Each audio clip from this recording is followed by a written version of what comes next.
चंद्रेश जोधपुरी का प्यार भरा नमस्कार। दोस्तों, एक गांव में एक सेठ जी थे जिनका नाम था सेठ नाथालाल। सेठ नाथालाल जी बड़े संपन्न थे, बड़ी कोठी, खूब नौकर चाकर, धन धान्य खूब। और जब भी बाजार में निकलते, गांव में निकलते, लोग उनका अभिवादन करते, राम राम कहते या कोई सलाम ठोकता। लेकिन सेठ जी हमेशा बहुत ही विनम्रता से उसका अभिवादन स्वीकार करते और धीरे से बुदबुदाते, ठीक है भाई, घर जाकर बोल दूंगा। कई सालों से सिलसिला चला आ रहा था। गांव वाले लोग सोचते, पता नहीं सेठ जी कि घर पे कोई बड़ा बुजुर्ग है या इनकी कोई सनक है जो ये कहते हैं कि घर जाकर बोल दूंगा, पता नहीं किसको बोलते हैं।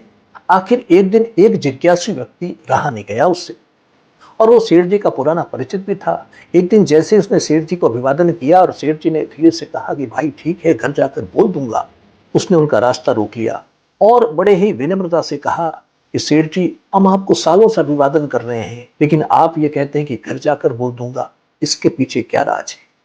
आज तो आपको बताना पड़ेगा। सेठ जी ने कहा, ठीक है भाई, तो सुनो मेरी बात। मैं पहले नत्थु था, गरीब था, हालांकि इंसान वैसा ही था, मेरा स्वभाव भी ऐसा ही था, लेकिन मेरे पास पैसा नहीं था, तो लोग मुझे ए नत्थु, रे नत्थु ऐसे कहकर बुलाते थे।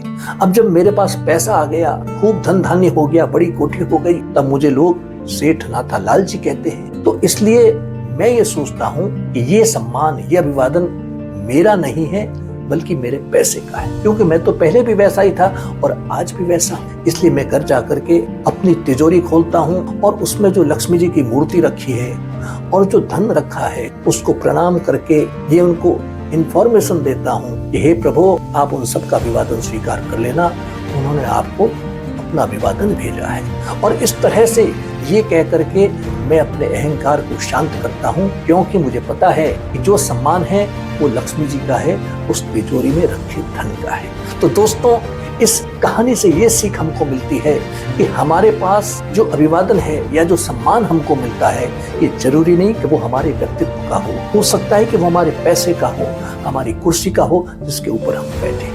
और दूसरा, व्यक्ति को हमेशा अपने जमीन से जुड़े रहना चाहिए, अपने पुराने दिनों को भूलना नहीं चाहिए कि किस विपत्ति से गुजर करके उसने ये मुकाम हासिल किया है। तभी वो विनम्र बना रह सकता है और अपने अहंकार को शांत रख सकता है। जय मारवाड़, जय जोधपुर।